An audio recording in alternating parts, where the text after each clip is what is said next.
रोकना तार जहाँ बच्चों को रोकना भागना। पापा वीडियो हो रहा है आके यहाँ देखो लडुआ।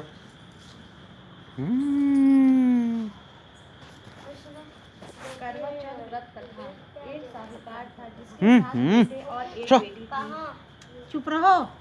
सातों बहन व भाई एक साथ बैठकर भोजन कर रहे थे। एक दिन कार्तिक की चौथ का व्रत आया तो भाई बोला कि बहन आओ भोजन करें। बहन बोली आज करवा चौथ का व्रत है, चांद उगने पर ही खाऊंगी।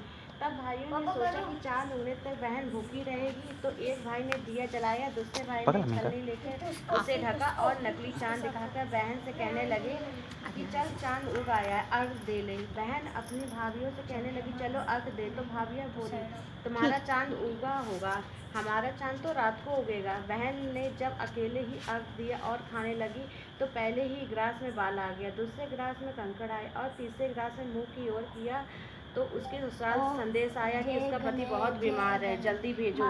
माँ ने जब लड़की को विदा किया तो कहा कि रास्ते में जो भी मिले उसके पाँव लगाना और जो कोई सुहाग का आशीष दे तो उसे पल्ले में गांठ लगाकर उसे कुछ रुपए देना। बहन जब भाइयों से विदा हुई तो रास्ते में जो भी मिला उसने यही आशीष दी कि तुम 7 भाइयों की बहन बनी रहो, तुम्हारे भाई सुखी रहें और तुम उनका सुख देखो।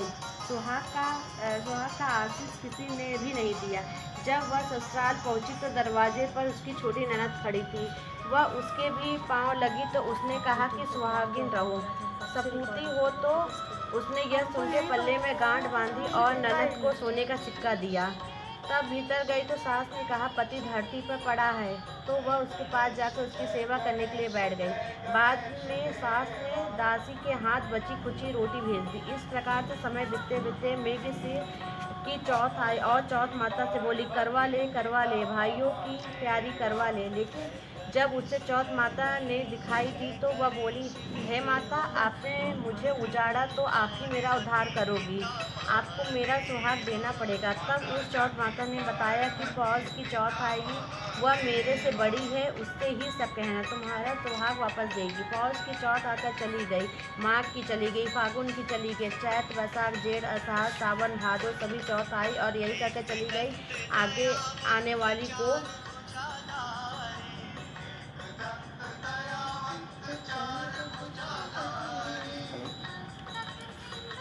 से कहना। अश्विन की चौथ आई तो उसने बताया कि तुम पर कार्तिक की चौथ नाराज है, उसी ने तुम्हारा सुहाग लिया है, वही वापस कर सकती है, वही आएगी तो पाँव पकड़ के विनती करना। यह बता कर वह भी चली गई। जब कार्तिक की चौथ आई तो वह गुस्से में बोली भाइयों की प्यारी करवा ले, दिन में चांद उगवाई करवा ले, व्रत खंडन करने वाली करवा ले, भूखी करवा ले। यह सुनकर वह चौथ माता को देखकर उसे पाँव पकड़ के गिड़गिड़ाने लगी, है चौथ माता, मेरा सुहाग तुम्हारे हाथों में है, आप ही मुझे सुहागिन करें। वह माता बोली पापिन हत्यारी, मेरे पाँव पकड़ के क्यों बैठ गई।